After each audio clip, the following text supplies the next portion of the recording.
My name is Isabella Rodriguez, and this is the story of how one of the most humiliating moments of my life became the catalyst for the most unexpected turn my career could have taken. For 3 years, I worked as a housekeeper for Richard Blackwood, one of the wealthiest real estate moguls in Manhattan, cleaning his penthouse apartment overlooking Central Park. What he didn't know, what no one in his circle knew, was that beneath my uniform and behind my accented English lay a mind that spoke 7 languages fluently and held degrees that most of his business associates could only dream of. What I had arrived in New York 5 years earlier from Barcelona, Spain, carrying nothing but a suitcase full of dreams and a heart full of determination. My background was far from what anyone would expect of a domestic worker. I held a master's degree in international business from MAID'S Business School, one of Europe's most prestigious institutions, and a bachelor's degree in linguistics from the University of Barcelona. I was fluent in Spanish, English, French, Italian, Portuguese, German, and Mandarin Chinese, a skill set that had taken me years to develop and perfect, but life has a way of humbling even the most prepared among us. When I arrived in New York, my Spanish credentials weren't immediately recognized by American employers. The process of credential validation was lengthy and expensive, requiring translations, evaluations, and certifications that I couldn't afford. Meanwhile, I needed to survive, to pay rent, to eat. So I took the first job I could find, cleaning houses for wealthy families who needed domestic help but didn't ask too many questions about work visas or backgrounds. Richard Blackwood was 45 years old, the CEO of Blackwood International Properties, a company that managed luxury real estate portfolios across 3 continents. He had inherited the business from his father but had expanded it exponentially through what he claimed were his own brilliant business strategies. His penthouse was a testament to his success: floor-to-ceiling windows, marble floors, artwork that cost more than most people's annual salaries, and a wine collection that could fund a small country's education budget. From the moment I started working for him, Richard made it clear that he viewed me as nothing more than part of the furniture, useful when needed, invisible when not. He never bothered to learn my name properly, always calling me Maria, despite my repeated corrections. When I would politely say, "Sir, my name is Isabella," he would wave dismissively and say, "Whatever, Maria. Just make sure the floors are spotless." His treatment of me was a constant reminder of how he viewed people he considered beneath his social status. He would have loud phone conversations about his business deals while I cleaned around him, never considering that I might understand every word he was saying.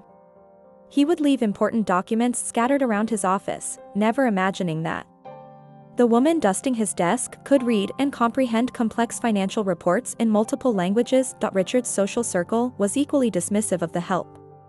During his frequent dinner parties, I would serve drinks and canapés while his guests, other wealthy business people, socialites, and politicians, would speak freely about their affairs, their business deals, and their personal scandals, treating me as if I were deaf and mute. They would switch between English and other languages when discussing particularly sensitive topics, never suspecting that their invisible server understood every word they were saying. The humiliation I endured was not just about being ignored or misnamed. It was about watching someone who had been handed opportunities that I had to fight for, someone who spoke only English and a bit of high school French, look down on me because of my accent and my job title. Richard would often make comments about my English in front of his guests, mimicking my pronunciation for their amusement. "Listen to this," he would say when I would ask a question about my duties. "She says a clean like a cleana. It's adorable, isn't it? Like a little Spanish parrot trying to speak English." His guests would laugh politely, and I would smile and nod as if I were in on the joke, all while feeling my dignity being chipped away piece by piece. But I needed the job. The pay was good, better than most domestic positions, and it allowed me to save money while I worked on getting my credentials recognized and improving my English to a level that would satisfy American employers. What Richard didn't know was that while he was mocking my accent, I was absorbing every detail of his business operations. I understood his phone conversations with international clients, I could read the contracts he left lying around, and I was beginning to see patterns in his business that he himself seemed oblivious to. His company was expanding rapidly into markets he didn't fully understand, making deals with partners whose backgrounds he hadn't properly investigated, and taking on projects that required cultural and linguistic knowledge he simply didn't possess. The breaking point came on a Tuesday evening in March. Richard was hosting a dinner party for potential investors in a new luxury resort project he was developing in Costa Rica. The guests included several wealthy Americans interested in international real estate investments, a couple from Germany who were considering a significant financial commitment, and a businessman from China who represented a consortium of investors. Looking to diversify their portfolios, I was serving dinner when the conversation turned to the challenges of international business. Richard was boasting about his company's global reach and his personal ability to navigate complex international deals. The key to international business, Richard was saying, his voice full of the confidence that comes from never having been seriously challenged, is to remember that business is business, regardless of language or culture. Numbers are universal. Profit is universal. Everything else is just decoration. The German couple, Hans and Greta Müller, exchanged glances. Hans spoke up in his careful English, "But surely, Mr. Blackwood, cultural understanding is important? In Germany, we have saying, other countries, other customs." Richard waved dismissively. That's exactly the kind of thinking that slows down deals. You can't get bogged down in every little cultural detail. You hire local people to handle that stuff, translators, local lawyers, whatever.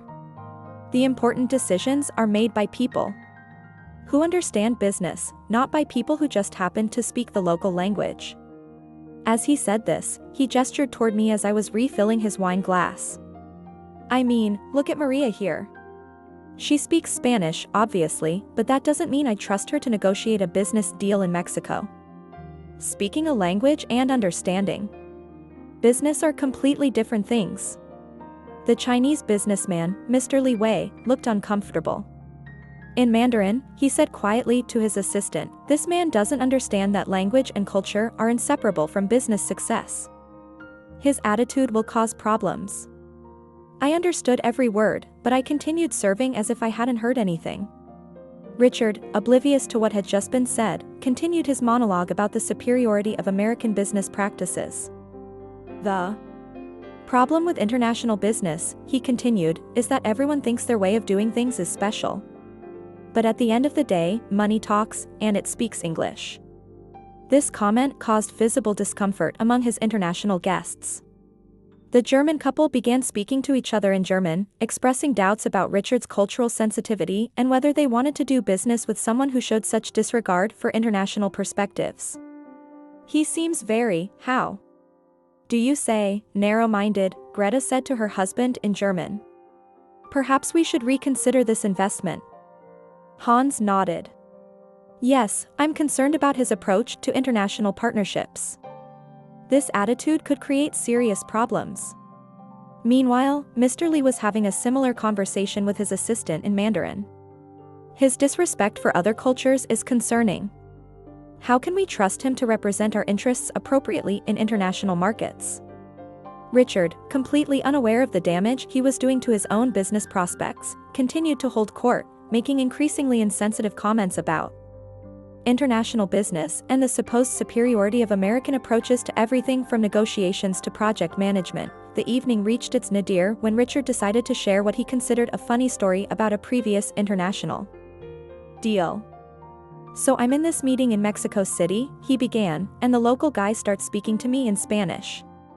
I said, 'Listen, amigo, if you want to do business with me, you need to speak English. This is international business, not a local market.'" He paused for effect, expecting laughter. Instead, he was met with uncomfortable silence. The guy looked at me like I'd insulted his mother or something. But you know what? By the end of the meeting, he was speaking English, and we got the deal done. Sometimes you have to show these people who's in charge. As he told this story, I was standing behind him, refilling water glasses. The level of disrespect and cultural insensitivity in his words was staggering, but what made it worse was the casual way he delivered them, as if he were sharing an amusing anecdote rather than describing behavior that was deeply offensive and professionally damaging. The German couple had heard enough. Hans stood up and said, "Mr. Blackwood, I think perhaps we have different philosophies about international business. Greta and I will need to discuss this opportunity further." Mr. Lee also began to show signs of wanting to leave early. In Mandarin, he told his assistant, "We should end this evening soon. I don't think this partnership would be appropriate for our investors." Richard, still oblivious to the damage he had done, tried to salvage the evening by making even more inappropriate comments. "Look, I understand that you international folks have your traditions and whatnot. But when you're ready to do serious business, American style, you know where to find me." It was at that moment that Richard made the comment that would change everything. As I was clearing the dessert plates, I accidentally bumped his elbows slightly while reaching for a glass. He turned to me with an expression of irritation and said, loudly enough for all his guests to hear, "Jesus, Maria, can't you be more careful? This is exactly what I'm talking about. You people just don't have the attention to detail that's required for important things. Maybe if you spent less time chattering in Spanish and more time focusing on your work, you'd be better at your job. Stick to cleaning and leave the thinking to people who are actually qualified for it." The room fell completely silent. His guests stared at him in shock, and I felt my face burn with humiliation and anger. But in that moment of profound disrespect, something inside me snapped.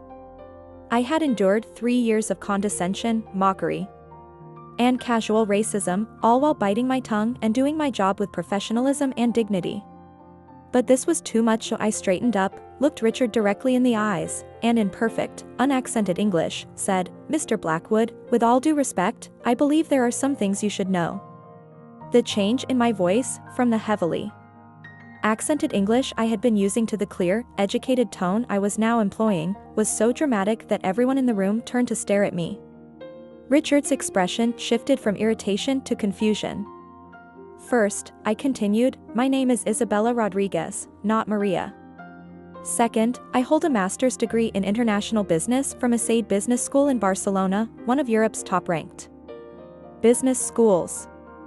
Third, I speak 7 languages fluently, including Mandarin and German."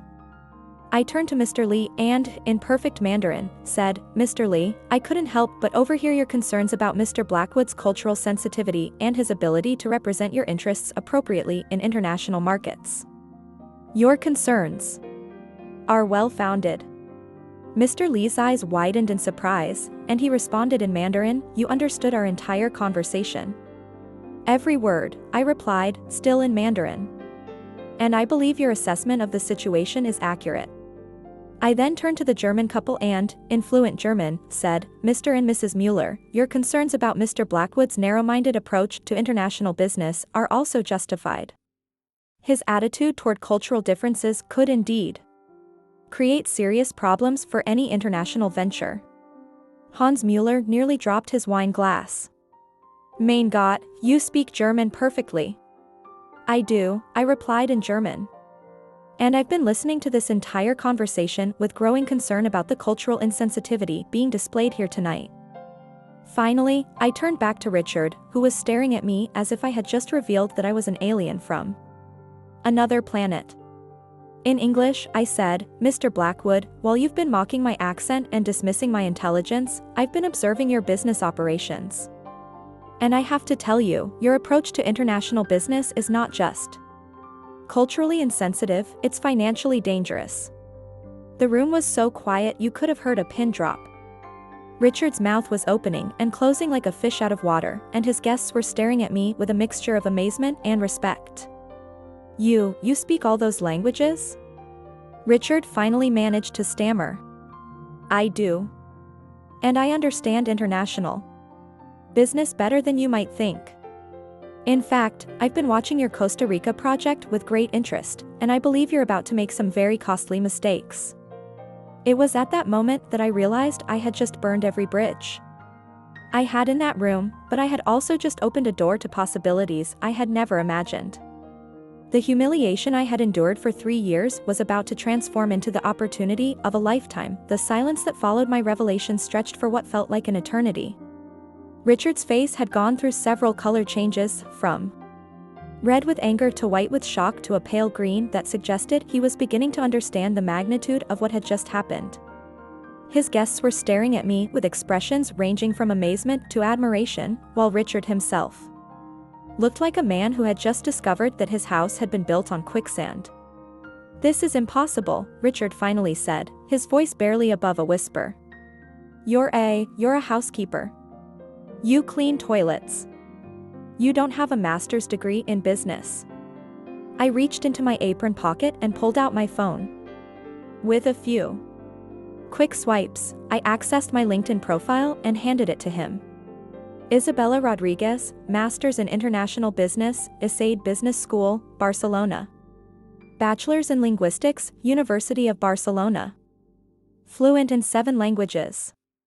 Previous experience includes internships at multinational corporations in Barcelona and London. Richard stared at the phone screen as if it contained information written in hieroglyphics. But why are you working as a maid? This doesn't make sense." "Because," I said, my voice steady despite the adrenaline coursing through my veins, "when you arrive in a new country with foreign credentials, it takes time to get them recognized. It takes money to pay for evaluations and certifications. And in the meantime, you need to survive.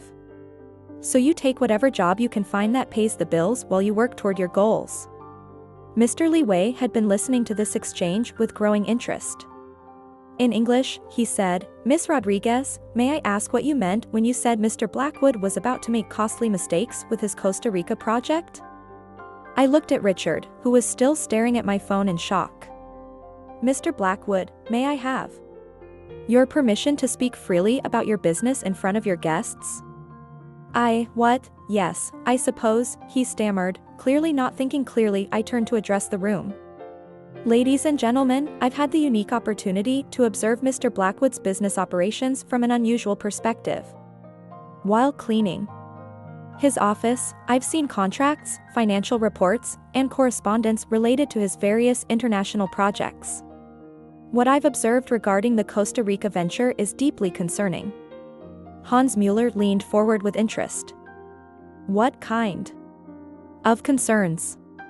"Multiple concerns," I replied.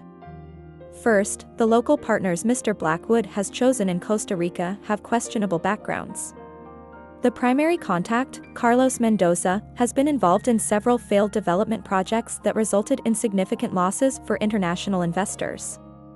This information is readily available in Spanish-language business publications, but it appears no one on Mr. Blackwood's team reads Spanish."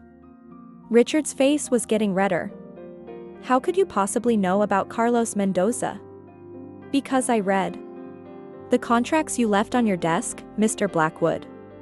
And because I did what any competent international business person would do, I researched your partners in Spanish, on Spanish-language websites and business journals that your English-only team would never think to consult." I continued. "Second, the environmental impact assessments for the project are incomplete and potentially fraudulent. Costa Rica has very strict environmental protection laws, especially regarding coastal development. The documents I've seen suggest that your team is either unaware of these regulations or is choosing to ignore them. Either way, you're setting yourself up for legal challenges that could shut down the entire project." Greta Mueller asked, "How do you know about Costa Rican environmental law?" "Because I researched it in Spanish. I read the actual laws, not just English summaries prepared by local lawyers who may have their own interests in mind." Mr. Li was taking notes on his phone. "What else have you observed?" "Third," I continued, "the financial projections for the project are based on market data that's at least 2 years old. The Costa Rican real estate market has changed significantly in the past 18 months, particularly in the luxury resort sector. Recent developments have saturated the market in the specific region where Mr. Blackwood plans to build. This information is available in current Spanish-language market reports." Richard had found his voice again, though it was shaky. "You're making this up. You're just a maid trying to sound important." I looked at him calmly. "Mr. Blackwood, 3 weeks ago, you received a call from someone claiming to be a representative of the Costa Rican Ministry of Environment.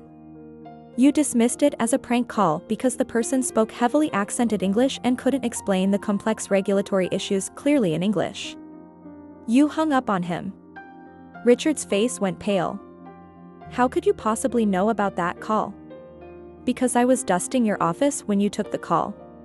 And because I understood what that man was trying to tell you, that your environmental impact assessment had been rejected and that you needed to submit new documentation before proceeding with any development activities.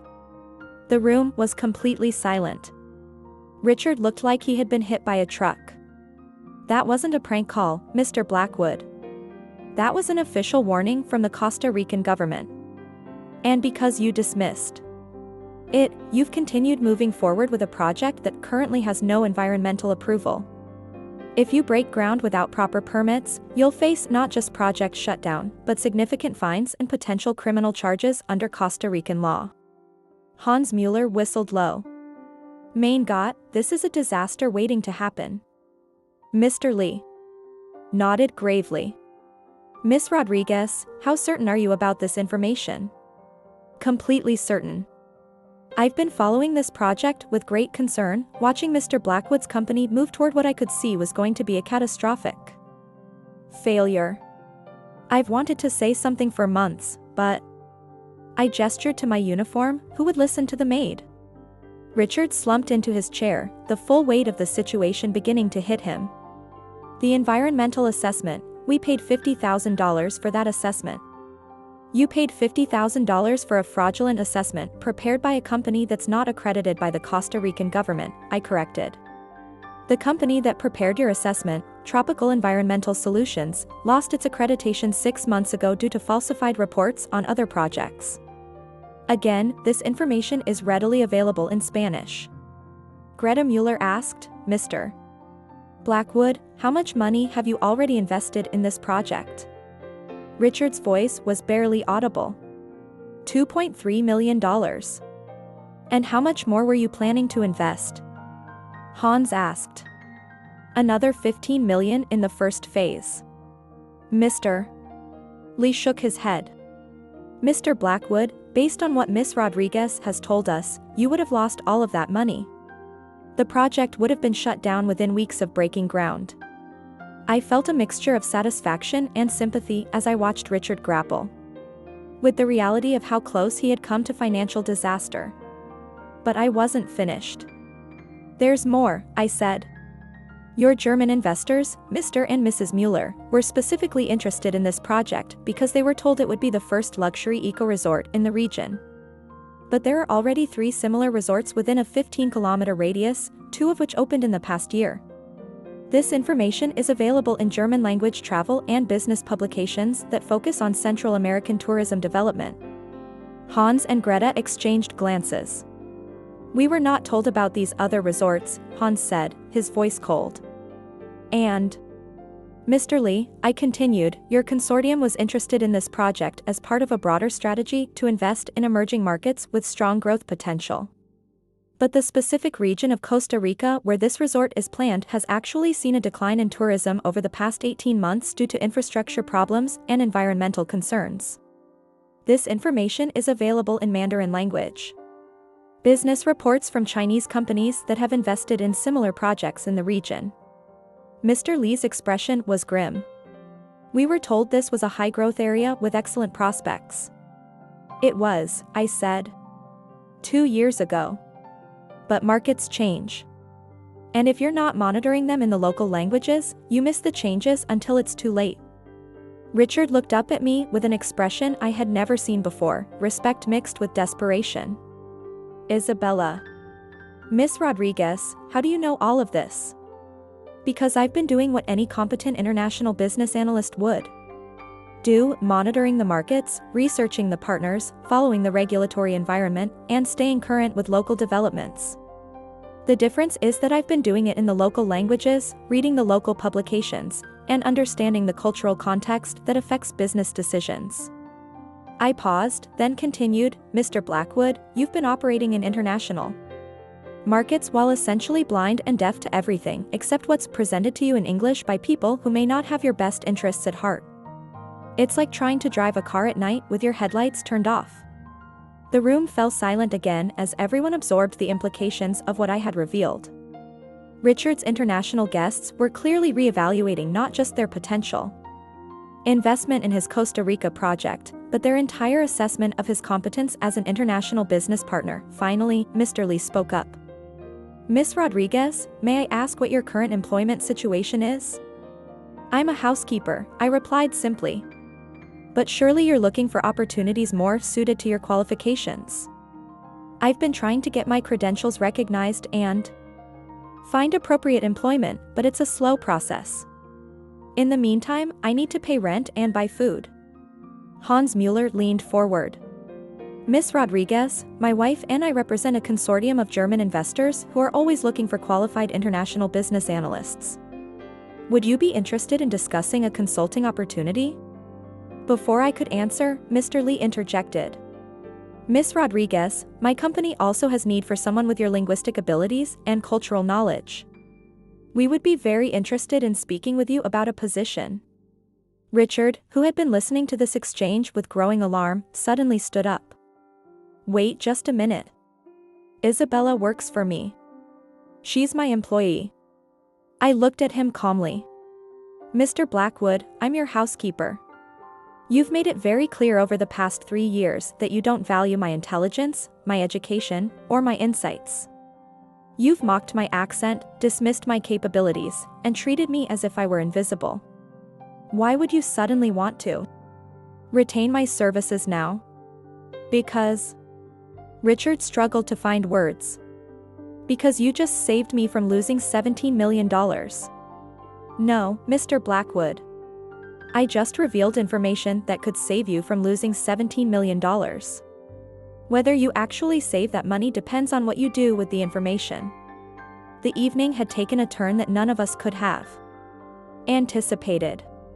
What had started as a routine dinner party had become a dramatic revelation that would change the trajectory of multiple business deals and, as it turned out, my entire career, but the most dramatic changes were yet to come. The week following that extraordinary dinner party was unlike anything I had ever experienced. Within 24 hours of my revelation, I had received formal job offers from 3 different companies, including Hans Mueller's German Investment Consortium and Mr. Lee's Chinese business group. But the most unexpected development came from Richard Blackwood himself. The morning after the dinner party, I arrived at Richard's penthouse expecting to be fired. Instead, I found him sitting in his office, surrounded by papers, looking like a man who hadn't slept all night. When he saw me, he stood up immediately. "Isabella," he said, and I noticed he had used my correct name for the first time in 3 years. "We need to talk." "Mr. Blackwood, if you're going to terminate my employment, I understand." I probably overstepped. "No," he interrupted. "I'm not firing you.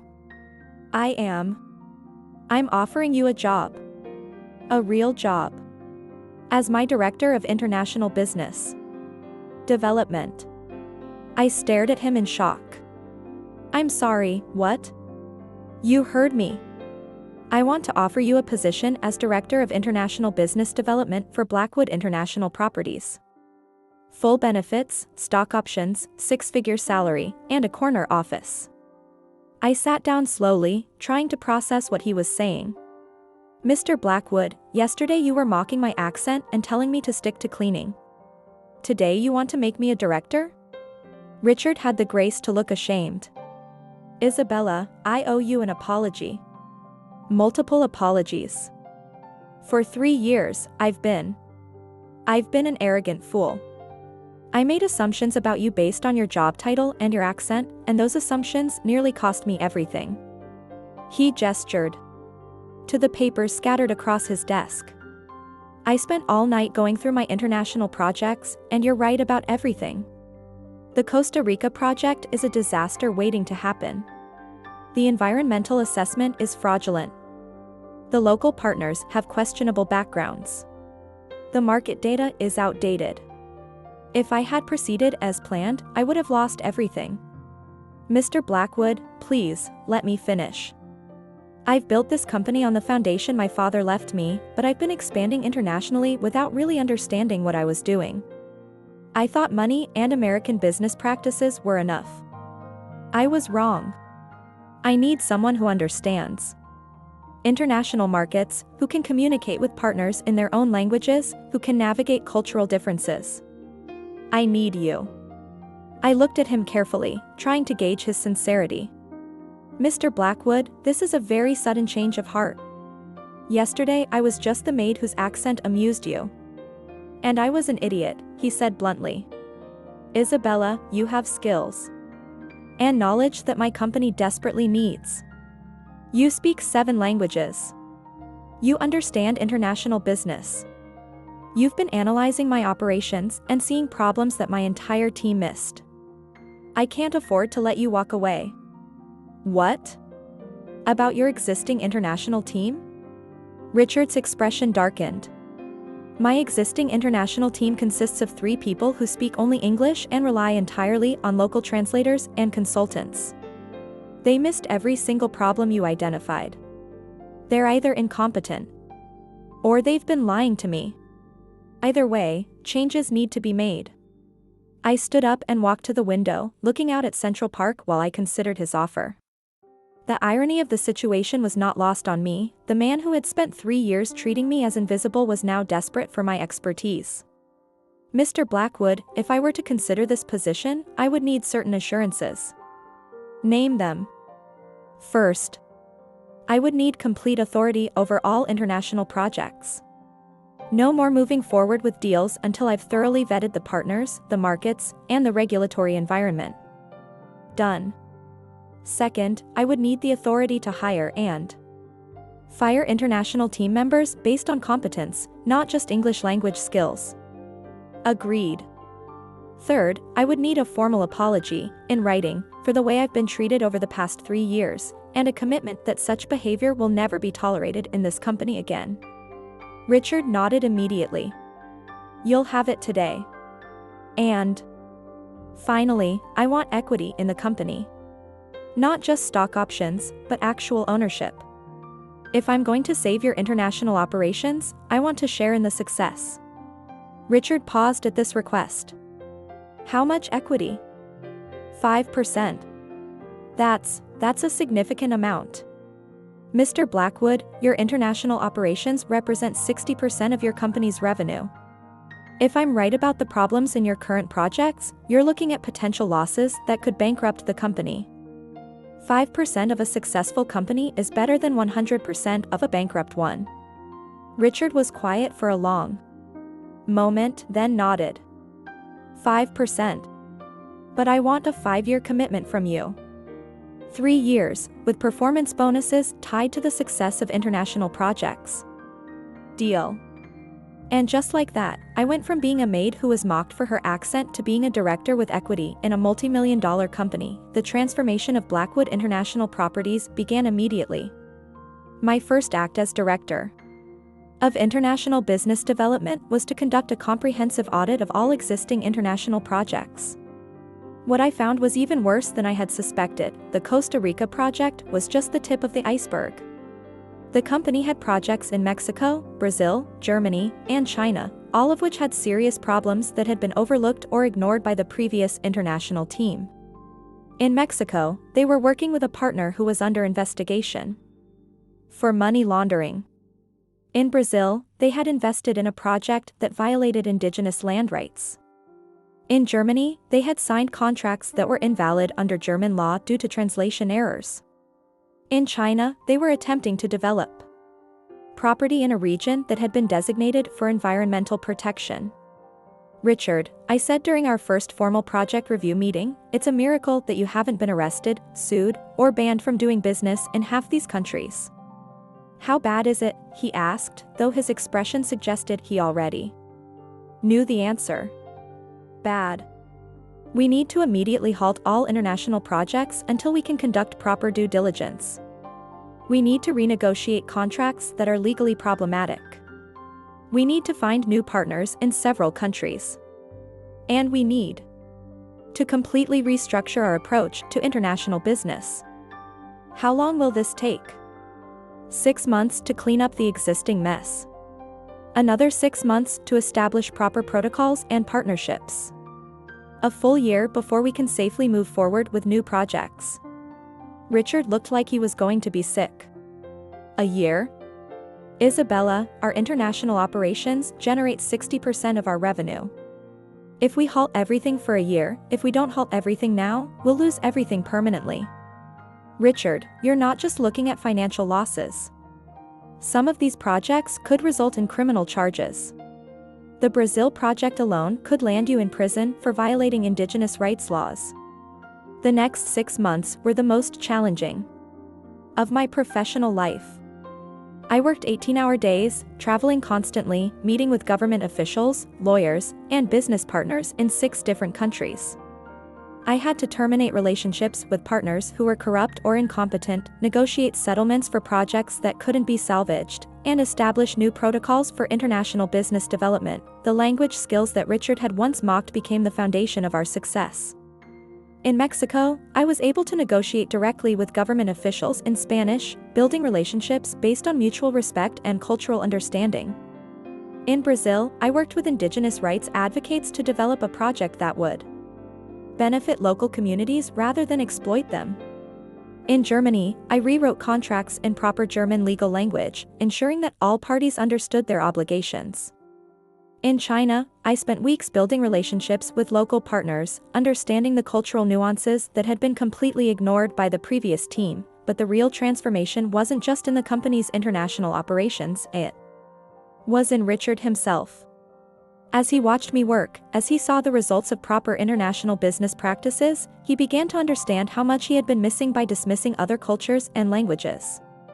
"Isabella," he said to me one day, as we were reviewing the successful renegotiation of our German contracts, "I owe you more than an apology. I owe you my gratitude for opening my eyes to how ignorant I've been. Richard, the important thing is that you're learning. And that the company is becoming more successful because of it. But I keep thinking about all the opportunities one missed. All the relationships I damaged, because I was too arrogant to respect other cultures and languages. The past is the past. What matters is how we move forward." By the end of my first year as Director of International Business Development, Blackwood International Properties had not only recovered from its near-catastrophic international failures, but had become more profitable than ever.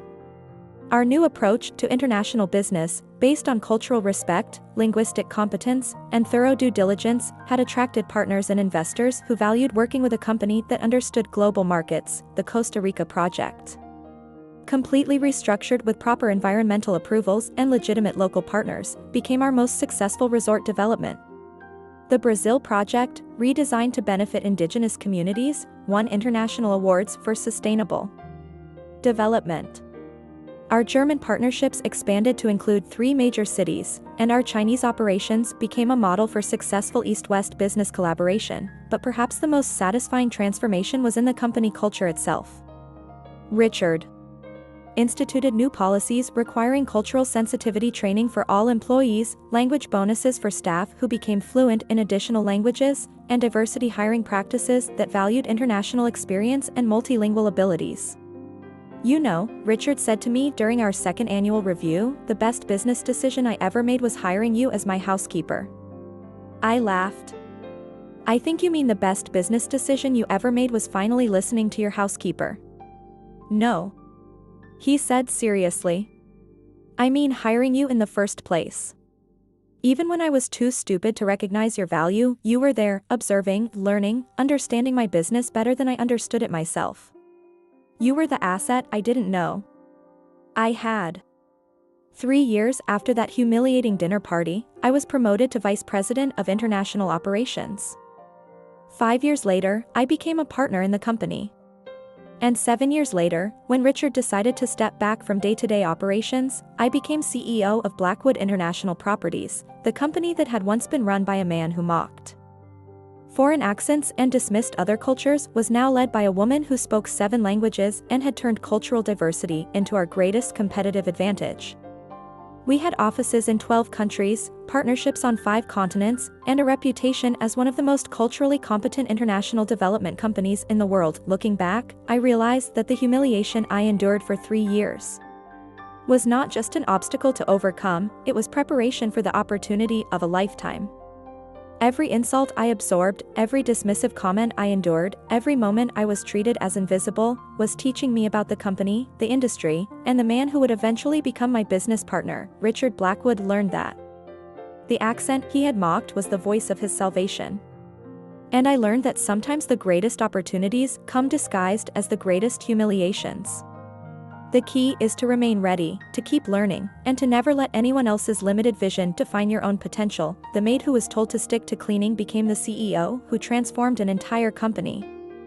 And the millionaire who insulted her accent learned that in international business, the ability to communicate across cultures isn't just an asset, it's everything. The END warning. Legal disclaimer: this story is completely fictional and has been created for entertainment purposes. Any resemblance to real persons, living or dead, or actual events is purely coincidental.